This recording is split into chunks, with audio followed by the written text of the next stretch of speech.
Hello, and welcome to this eSchool News webcast.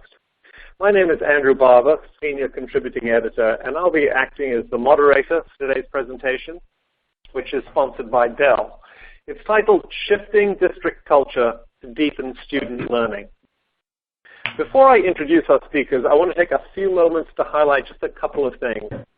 First, today's event will be recorded, so in a couple of days you'll receive an email from us that will contain a link to the recorded event, and you'll also be able to download a PDF of the presentation from that same email.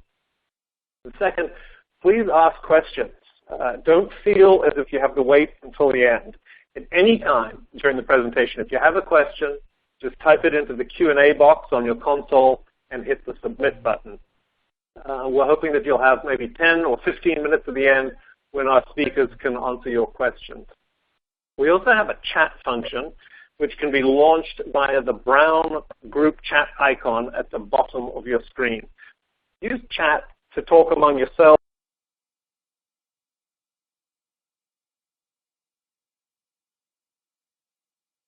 or to contact me or the eSchool News team with any technical issues or other concerns. However, please don't use the chat function to ask speakers questions. They won't have time to monitor the chat. So if you do have a question for them, please use the Q&A panel instead. And with that out of the way, let me introduce today's speakers. Dr. Ken Nicely is Director of Secondary Instruction for Roanoke County Public Schools in Virginia. For 10 years, Dr. Nicely worked as Assistant Principal and then Principal of Hidden Valley Middle School in Roanoke County. During his tenure as principal, Hidden Valley was recognized by the National Forum to Accelerate Middle Grades Reform as one of Virginia's schools to watch, the first school in Western Virginia to receive this honor. He currently serves on the board of directors for the National Association for Middle Level Education and is president-elect of the Virginia Middle School Association. Jeff Terry is Chief Information Officer for Roanoke County Public Schools. A 19-year veteran of the school system, Terry has played a direct role in shepherding the school district through its digital conversion. Under Terry's leadership, the school district has received national recognition for its one-to-one take-home laptop program and investment in technology infrastructure. Terry's efforts support the district's digital sea change initiative, which focuses on 21st century skills and transformative uses of technology to achieve deeper learning. And our third speaker today is John Phillips. John is the Director of Dell Global Education, leading the global strategy for Dell's education services and solutions. His team of education experts is focused on innovative technology solutions that are specifically designed to personalize learning for students and to increase efficiency in schools and universities. He is also responsible for Dell's portfolio strategy across its education business, as well as mergers and acquisitions and product development. Welcome to all of you. It's an honor to have you here today. Ken and Jeff, why don't you get us started? Good afternoon, and thank you for this opportunity, Andrew, to tell you about the journey Roanoke County Public Schools has taken in its digital sea change over the past 2 or 3 years. It's my honor to share the platform this afternoon with Chief Information Officer for Roanoke County Public Schools, Mr. Jeff Terry. Thank you, Ken. Good afternoon to everyone. Thank everyone for joining us. For those of you unfamiliar with Roanoke County, we'll begin by providing some context and demographic information. Roanoke County is located in the mountains and valleys of Western Virginia, about an hour from Virginia Tech.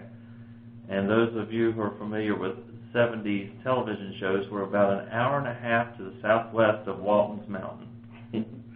Our school district consists of 27 schools with a total student enrollment of around 14,000. Our overall free and reduced lunch rate is 27% and 95% on-time graduation rate. We are proud to be a charter member of the League of Innovative Schools in Digital Promise.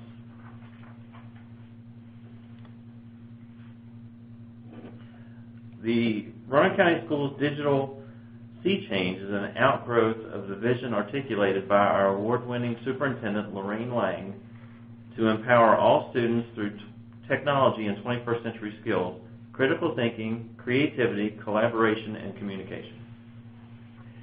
That's right, Jeff, and that vision in turn reflects the Roanoke County mission to ensure quality learning experiences, to equip students with skills they'll need to tackle present and future challenges. Like most school systems, our vision and mission statements affirm what we say we're about. Our journey through the digital sea change is our way of creating a culture in which these ideals become a consistent reality.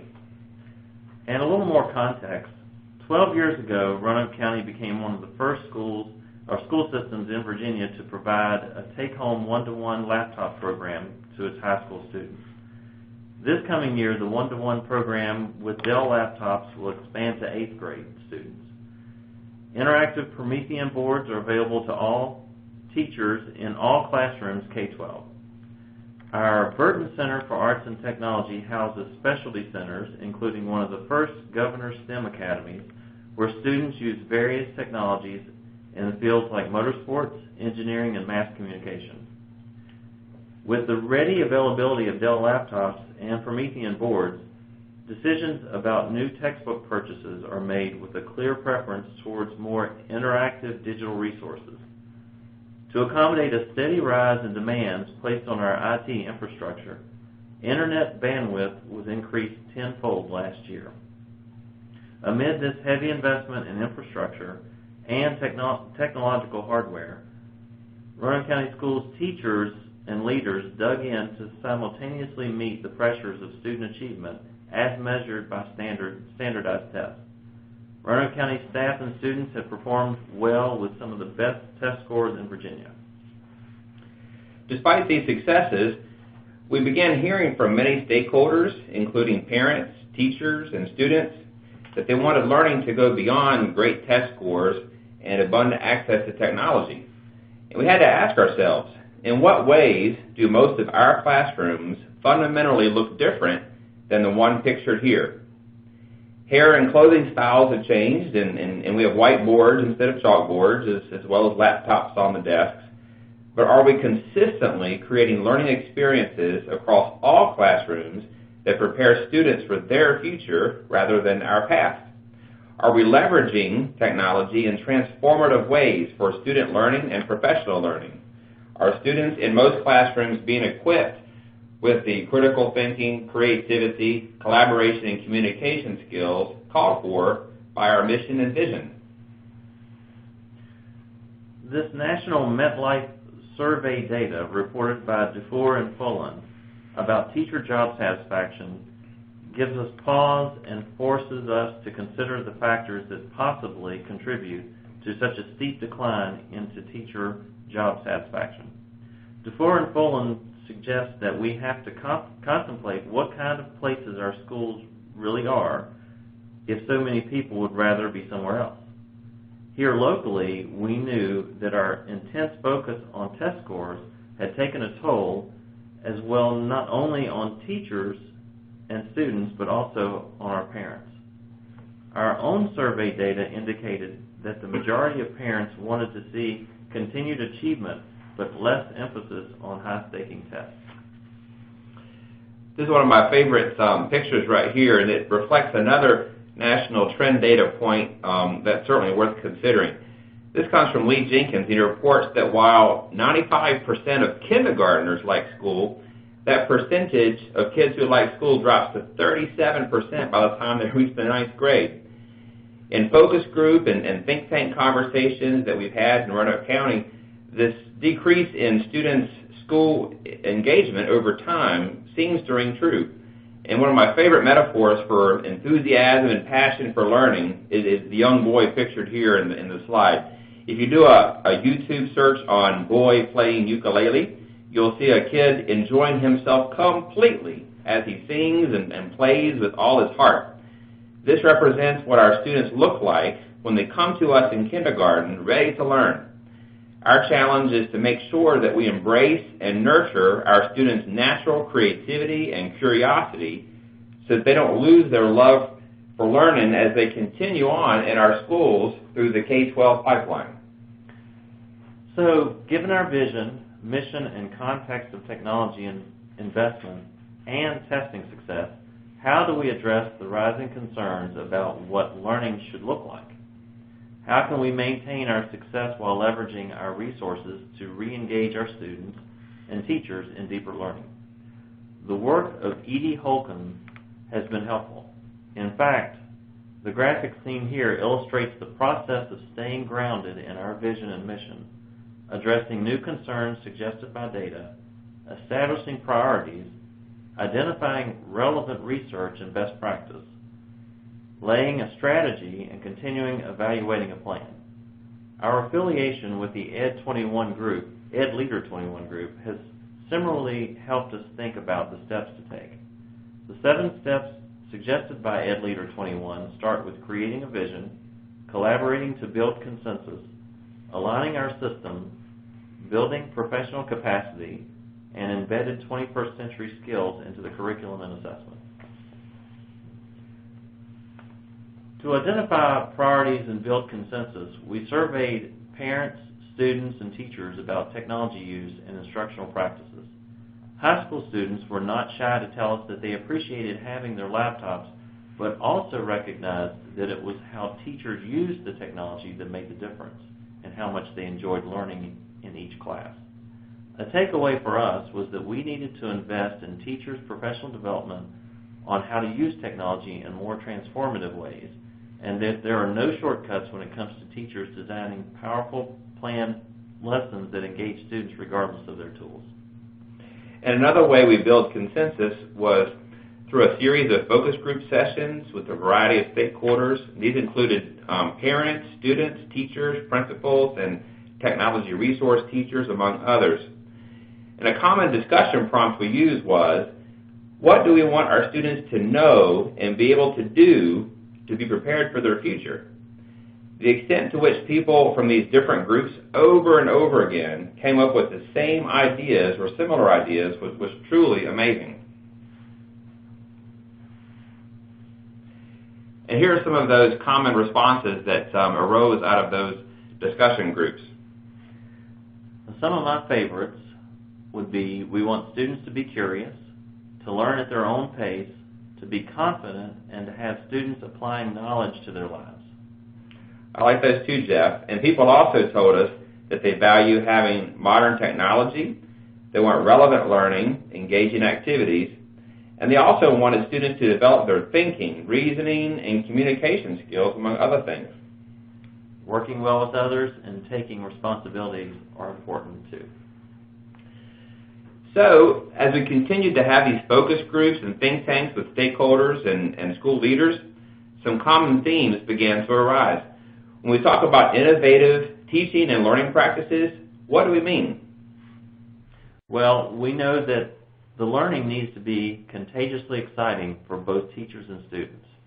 We also know that learning experiences that teachers plan need to solidly align with standards, but also activate the 4 C's of 21st century skills: critical thinking, creativity, collaboration, and communication.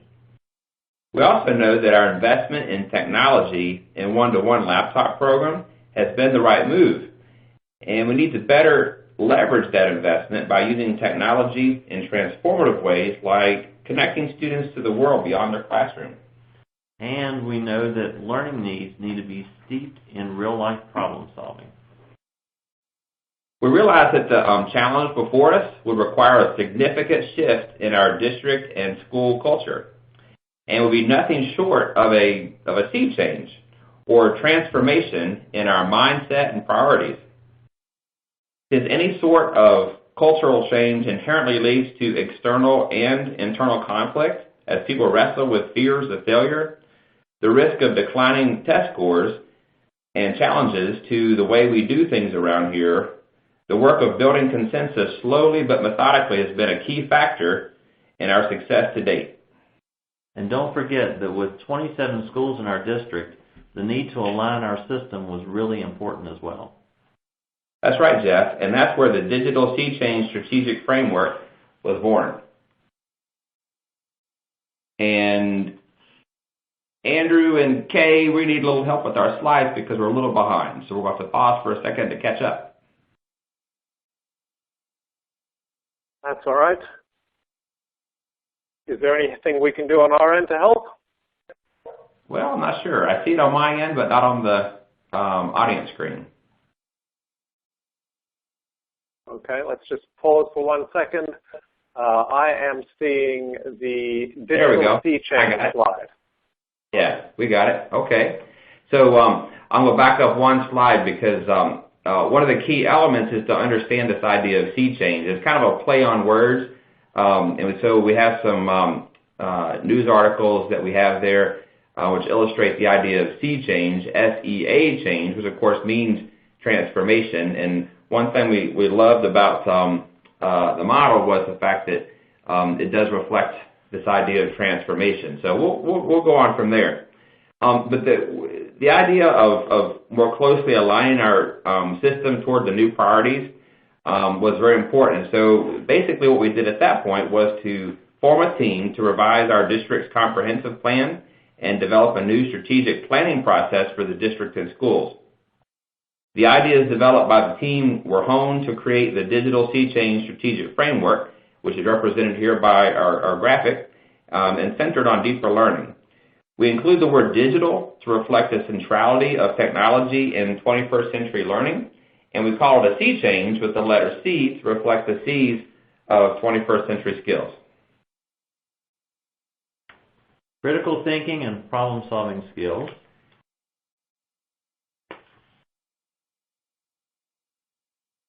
We're letting our slides catch up for a second. And our second C, of course, is collaboration.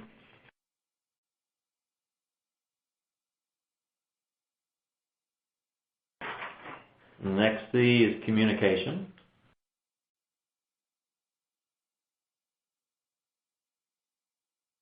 One thing as our C's go around the loop here, Jeff was talking about the natural beauty of our setting here in Roanoke County. Our state flower, of course, is the dogwood. So once you get the red C's off the list here, you can kind of see how our interlocking C's look kind of like a dogwood flower to represent our region.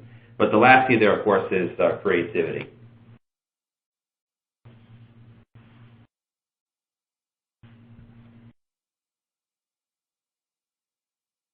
There are a lot of trends and approaches in education that people talk about and have helped inspire our thinking in Roanoke County. STEM, project-based learning, inquiry-based learning, design challenges, entrepreneurship all offer great approaches to learning. However, we learned that as we aligned the system and continue to build professional capacity, we needed a common vocabulary to encompass and value all of these ideas. So the term deeper learning seemed to capture the ideas of what 21st century learning should be like and serves as an umbrella for approaches like STEM and project-based learning, inquiry-based learning, and design challenges. How do we describe what deeper learning should look like in Roanoke County? First and foremost, deeper learning is learning that is engaging and purposeful. Deeper learning is solidly aligned with content standards, but also includes the C's of 21st century skills. Deeper learning must be student-centered and differentiated. Deeper learning includes experiential inquiry-based approaches like project-based learning, STEM, and design challenges. Deeper learning produces innovative students. And finally, deeper learning is catalyzed by transformative uses of technology. The simple, direct language of that first sentence is so important. Deeper learning is learning that's engaging and purposeful. And as we've conducted learning walkthroughs in our classes throughout the district, one thing that stands out is that we have great students. They are generally compliant and on task. They do what the teacher asks them to do. We also have some amazing classes in which students are authentically engaged. And it goes back to that idea you mentioned earlier, Jeff, about learning being contagiously exciting. Many classes are just like that, and it really is deeper learning. We also know, though, that we have work to do through our Digital Sea Change Strategic Framework to close the compliance versus engagement gap in many classes throughout our district. The Digital Sea Change Strategic Framework recognizes that deeper learning does not happen in a vacuum. In order for deeper learning to occur, there are crucial components and conditions that have to be in place and developed. The first one is balance, and balance means that we try not to be guilty of the educational trend of swinging back and forth on that pendulum of change. Balance means that we value accountability, but try to keep high-stakes testing in perspective. We strive for a curriculum and assessment balance between knowledge and skills. School and classroom climate describes the fundamental need for safety, respect, and citizenship, including digital citizenship. Learning culture has to do with valuing creativity and curiosity and fostering a growth mindset of resilience toward problem solving. Professional growth means that the district invests in its people, but also that individual adults take responsibilities for their learning. Professional growth through adult collaboration in professional learning communities is indispensable and are job embedded in coaching models. And finally, deeper learning takes a village, including all the financial, technology, nutrition, and facility planning that makes it all possible. The best we think of the idea of professional learning communities, or PLCs, is that effective PLCs are simply adult modeling of the 4 C's of critical thinking, creativity, collaboration, and communication. If we want students to develop these skills, we adults need to be good at them too, as we work together to improve student learning and solve problems. The change model articulated by the Digital Sea Change Strategic Framework here in Roanoke County turns the traditional model on its head. Rather than have a top-down approach, this graphic you see on the screen illustrates the fact that the most important position in the hierarchy is the one closest to the students, and that's the classroom. If deeper learning is not occurring in the classrooms, then it is not happening no matter how much we wish or command it to be so. To improve practice, classroom teachers need to band together within cohorts of shared practice, those PLCs. Strategic planning at the school level also takes into consideration the unique needs of students and staff, and it all aligns with the Digital Sea Change Strategic Framework. A culture shift that affects every classroom and every school requires building the professional capacity of leaders at every level within the system. The approach in Roanoke County has been multifaceted and has involved working with principals, instructional technology resource teachers, media specialists, instructional coaches, data specialists, and instructional coordinators and teacher leaders. Some of the literature that we've used with these different groups that have informed our work as we build professional capacity include Collins' Great by Choice, Cultures Built to Last, Systemic PLCs at Work from Dufour and Fullen, as well as one of my favorites, Jim Knight's Unmistakable Impact. And we know from Dufour and Fulham that the work we're doing around cultural change is difficult, but worth doing.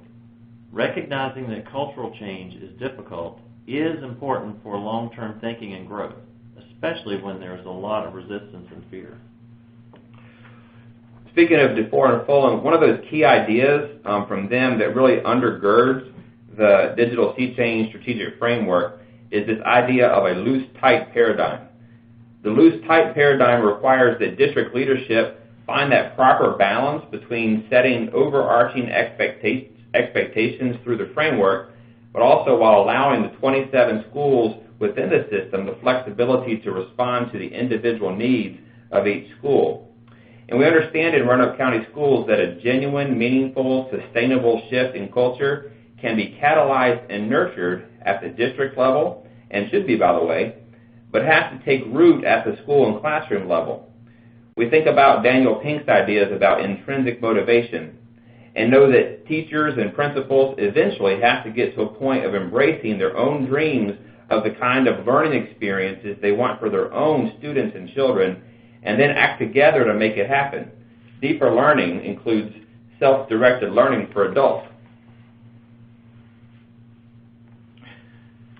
So, following a model that was started here in Roanoke County in our elementary schools, who were working on implementing a children's engineering program centered on design challenges and thinking, we asked each of our 11 secondary schools to think about teachers in their school who were already innovators and early adopters of technology and then form a team.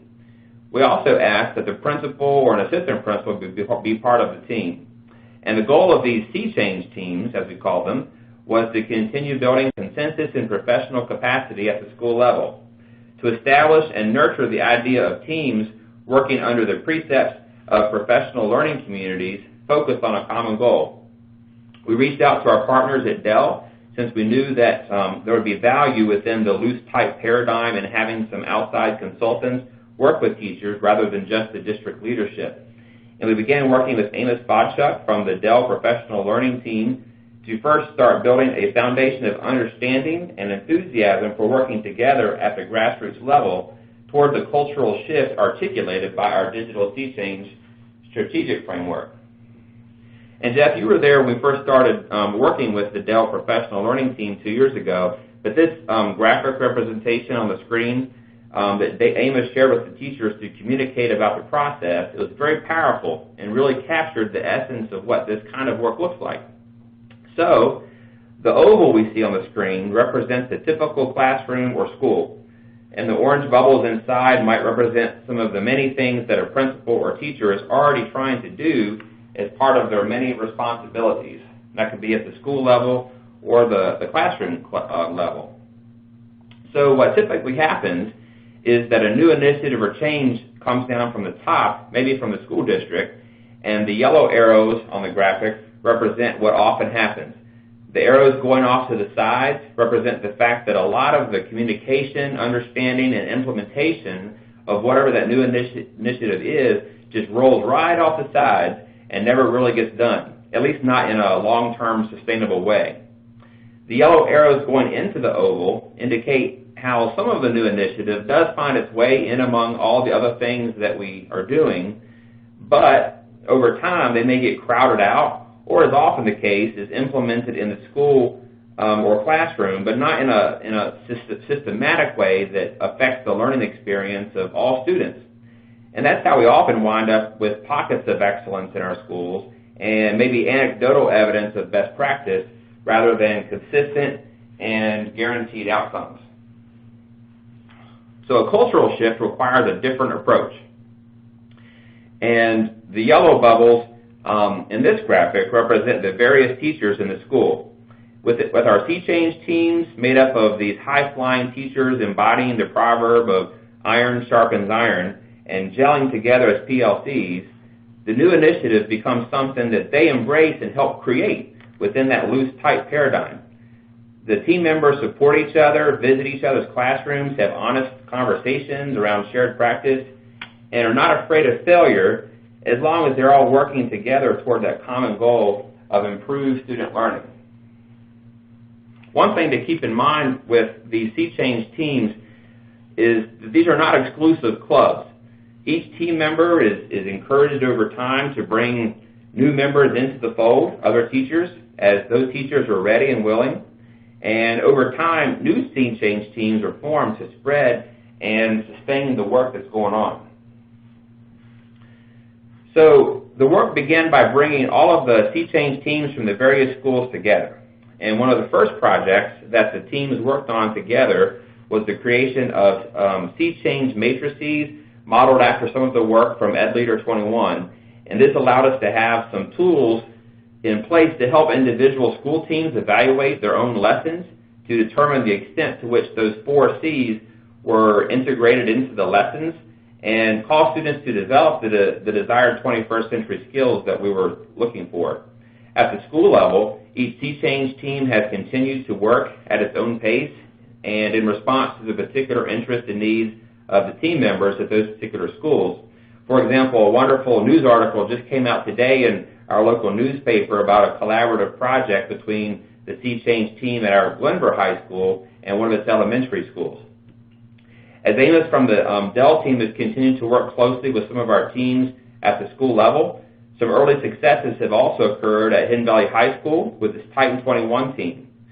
Not only are our students at Hidden Valley High School involved with some innovative learning opportunities, they have shared their work twice this past year at their Titan 21 exhibition nights. and invited parents and folks from the community to come in and see what they're learning about, and it really has been exciting. The Reflective Friends work at 2 of our middle schools has been firmly established in the past year, and will expand this coming year to at least 2 additional middle schools. At another one of our middle schools, the principal worked with her Sea Change team to create a cohort of teachers that worked with students from an interdisciplinary approach to learning. She also worked with our district team to do a one-to-one laptop pilot with her cohort. It proved to be so successful that the one-to-one take-home laptop program has been expanded from high school staple to, in the past 12 years, now down to the 8th grade level in all middle schools next year. The project will be wrapped with comprehensive professional development for teachers to ensure success. A vital part of our professional development approach is the job-embedded component made possible by our instructional technology resource teachers, also known to us as ITRTs. These folks work alongside classroom teachers to infuse technology into learning. Part of our cultural shift, though, has been through realizing that we have investment in professional development for our ITRTs. And so we provided training for them to sharpen their skills as instructional coaches. In addition, it has been exciting to see many of our technicians on the IT side embrace the cultural shift as well and eagerly become more involved in understanding the learning outcomes and valuable connection between the technical work and learning. As we continue to build professional capacity and integrate 21st century skills into the curriculum and assessment, we here in Roanoke County Schools have been at the forefront among Virginia districts in developing for performance tasks and assessments. And technology continues to play an important role as teachers embrace online collaboration and communication through apps like Google Apps and also Office 365. One of the last things we'll briefly share about what it illustrates how we're using technology in more transformative ways to create deeper learning for students and adults are the ways we have advanced other online tools. These include an expansion of our distance learning facilities that allow classes across the district to connect, as well as the expansion of RCPS Online, our program of online courses for high school students. And another exciting project that's been underway has been how we've used Blackboard, which is our learning management system at the high school and middle school level for the students during the school year. We've also expanded our use of that to create what we call an online hub for communication and collaboration for all of our teachers and staff members. We call this our Learning Resource Zone, and it offers multiple resources and professional development opportunities to facilitate the implementation of the Digital Sea Change Strategic Framework. So that concludes our part of the presentation, and we have contact information there on the screen that we'll share as well. All right. Well, Ken and Jeff, thank you so much for sharing your experiences. And it really sounds as if you really managed to shift the culture throughout the district to enable the kind of deeper learning that was the goal in the first place. So I'm now going to hand it over to John Phillips from Dell, who's going to take us through to the end. And then once he's wrapped up, we will have a few minutes at the end for questions. So John, over to you.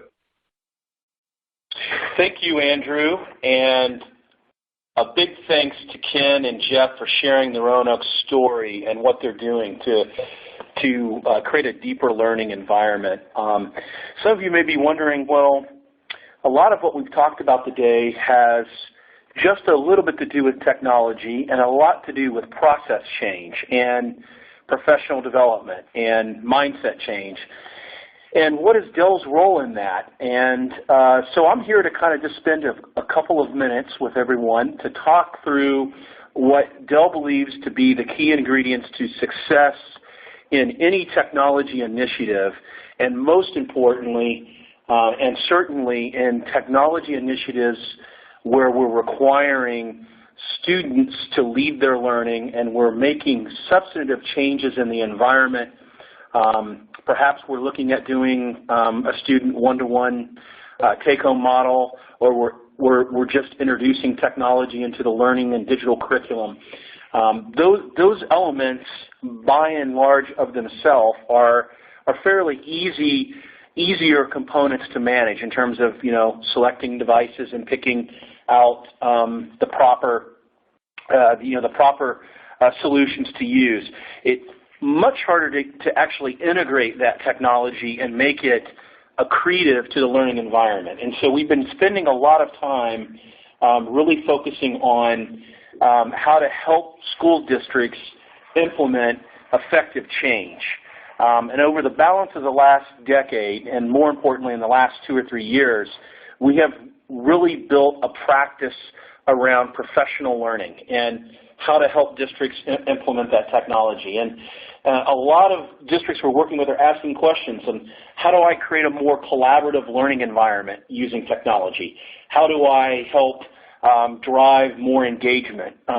We see classrooms with devices, and that doesn't always mean that students are engaged from a learning and curriculum perspective. So how do we drive that? We hear a lot from districts, I want to invoke project-based learning more systematically across the district. How do I do that? How do I create a productive environment? How do I get students invested in learning? And how do I do this, most importantly, in an anytime, anywhere model? And of all of these, how do I support the teacher through this entire process? And although it's true that it does go without saying that you need to select the right technology, and obviously we're proud to present education purpose-built technology, and I would be remiss if I didn't remind folks kind of what that means and what that is. We partner very closely with our friends at Intel to design learning and student-ready technology that's backpack tested, that's bus and bike proof, that can really last. But as I said before, these are key these are key things that are a piece of the larger puzzle. Whether it's laptops, notebooks, or Chromebooks, those are all important in a technology-driven initiative. And even more importantly, what we do with Intel and why they're such a good partner for us is really designing the performance and the software underneath the hood to really drive and make sure that everything works together, whether it's software, whether it's apps that are digital, whether it's classroom technology, and whether it's different types of devices. So we're working very closely on that. But what I really want to focus on is the concept of how do we enable or ignite that to work. And so we've been spending a lot of time building out a professional learning practice. We work with lots of districts around the country and the world, for that matter, that are focused in infusing technology in their learning. And we're very much focused on this idea of how do we help you get to a student-centered learning framework. And a lot of what you've heard from Ken and Jeff and the plan and the process at Roanoke is to really get that, create that culture change and really get to that state of teachers feeling that they're prepared and they're aware of what it means to have student-centered learning. And I'm just waiting here for my slides to get caught up so we can see what I'm talking about in student-centered learning. But essentially, it's a process. It doesn't happen overnight. Many of our initial entrees into technology have been to just introduce periods of time where technology is being used in the classroom, and teachers, have taken baby steps in that process to get that supported. But we're still very much in that teacher-centered classroom model where the teacher feels like they're doing a lot of the knowledge imparting and that they're standing in front of the classroom. And to create this deeper learning concept and this deeper learning environment, like our friends at Roanoke are doing, you really have to start to manage that model and move into a model that gets the teacher and the learning untethered from the front of the classroom. It gets it more dispersed into a student-centered learning process. Still waiting on the slides to get updated here. Don't know if there's any help that the team, Andrew and team, you can do on that. Seem to be running a little bit behind. I think it's just loaded for me, John. Look, you're on slide 46 right now. Is that what you wanted to be?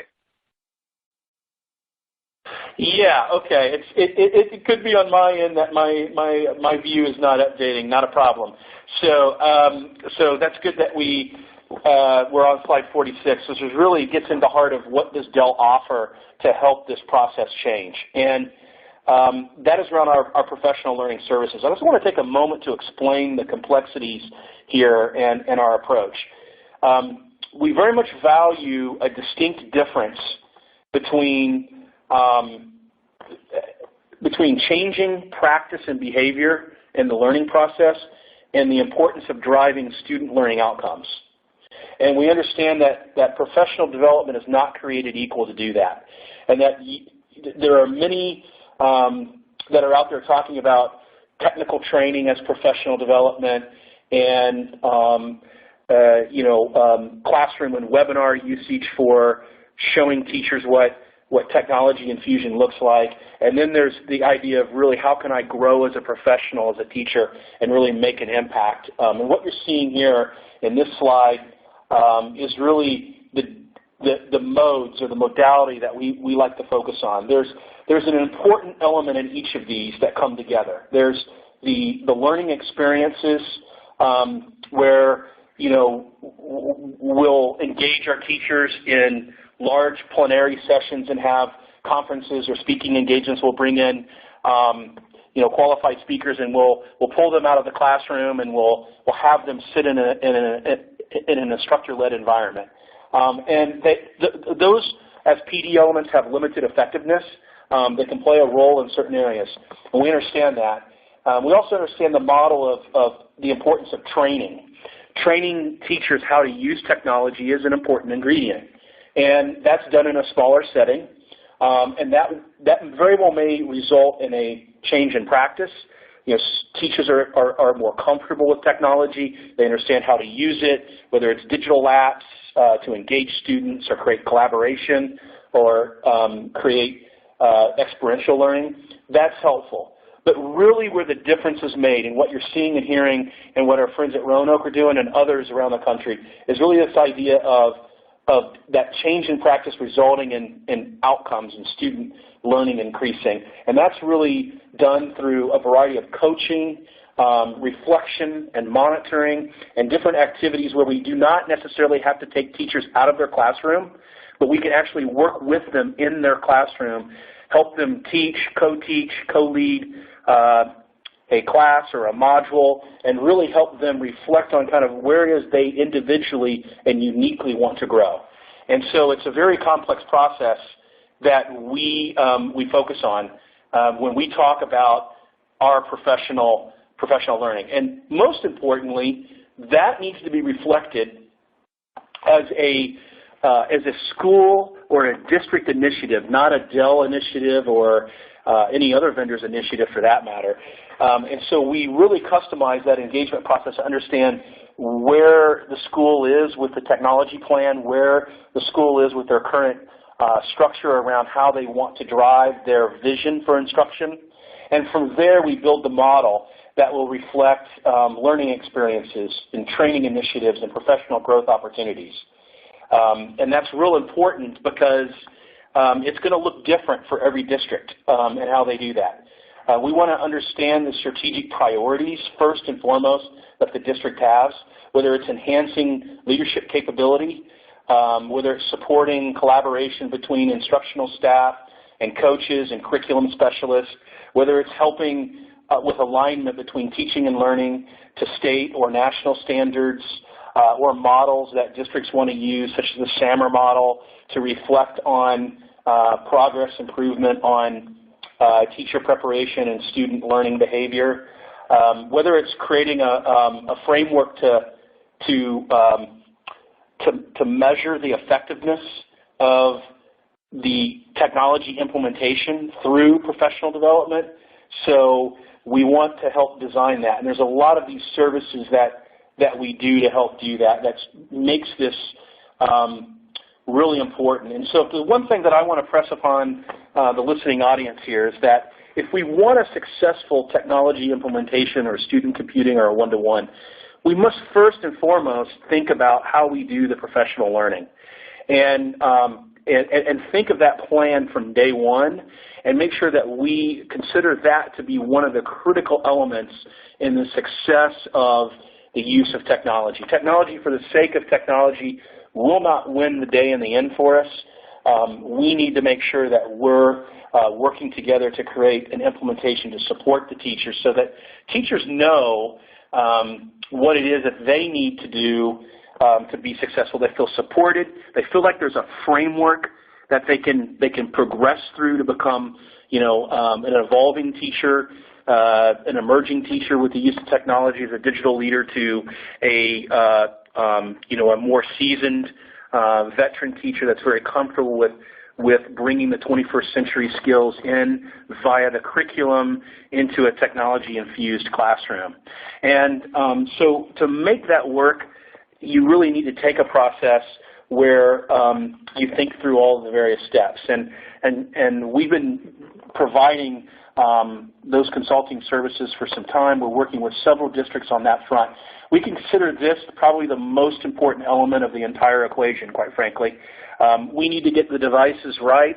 You need, obviously, to choose devices that work and that are designed for student and learning endeavors. You need to obviously have your frameworks and your infrastructure aligned to support whether it's wireless security, security of data, privacy of data in those systems that you're using, and do you have the right apps, digital support framework for your curriculum. Those are all important things, but none of it really works without this professional learning to create a deeper learning environment. And so we've come alongside Roanoke to support their efforts. It's their initiative, and we're there to support them.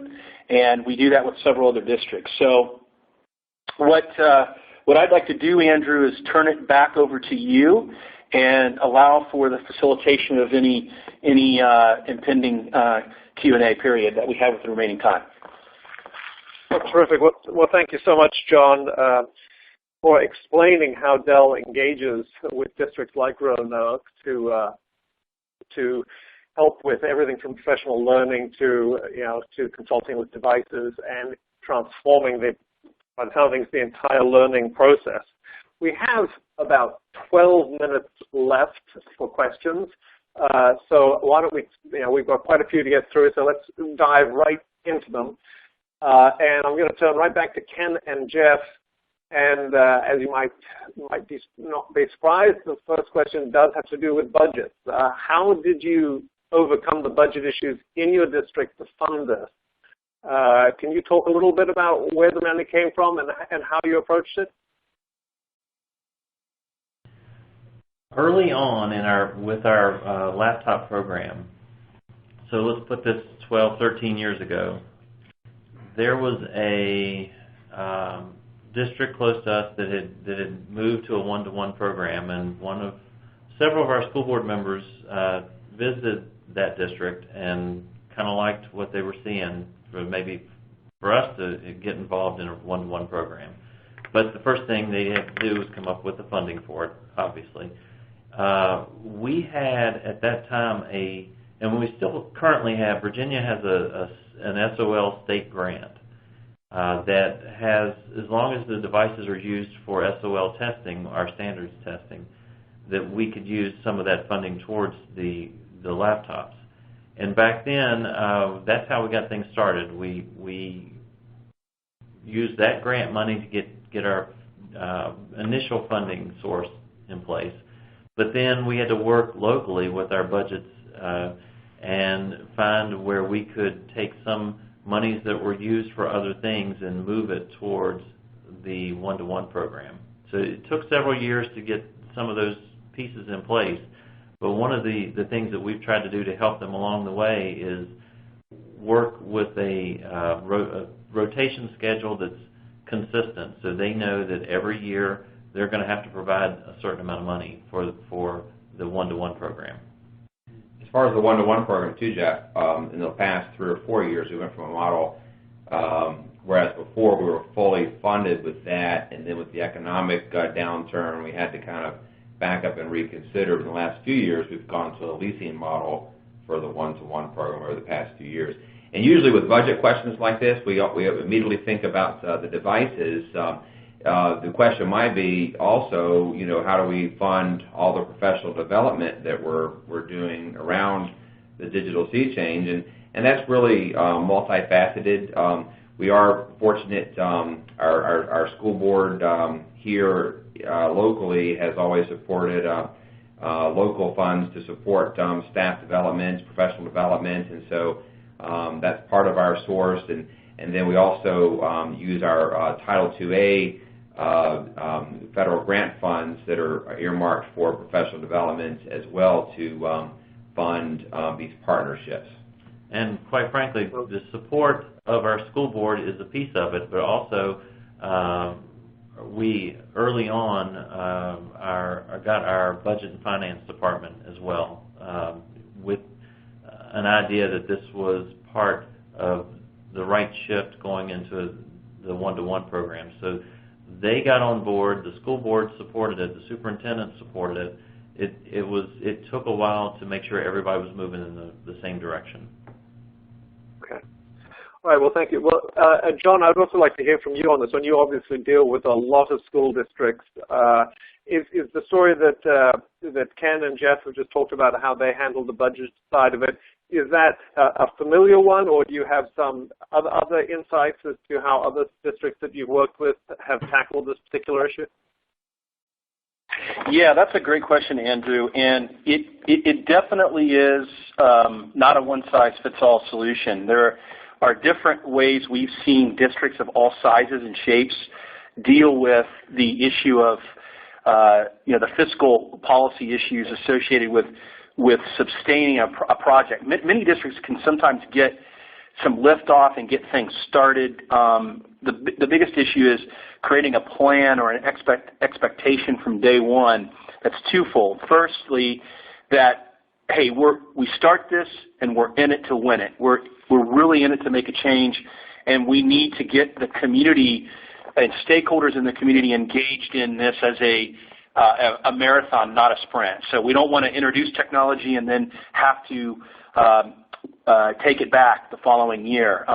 Once we engage in it, we want to make it part of our process. And to that point, we need to set the culture and mindset that this is not a technology project, but this is a learning initiative. And that's an important, much more than a subtle, much greater statement, even though it sounds like a play on words. It's very important that we treat this as a learning initiative. Technology is a means to that, but it's not an IT project. And then thirdly, in terms of the professional development and how we do that, whether we work with organizations like Dell that have a focus and expertise in this, or we do it ourselves, and usually it's the combination of both, we need to set from day one that professional development is a critical enabler around effectively implementing technology. It's essentially an insurance policy, if you will, that the investments that you're making are actually going to make a difference.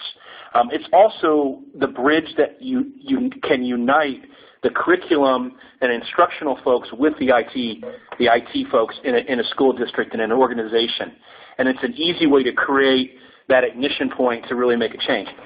From a Dell perspective, we're very flexible in how we work with our customers and to meet their needs in terms of budget constraints. And even to the point, I'll give you an example where we have districts that have line items for professional development and consulting, and we'll work with them and build the plan to do that.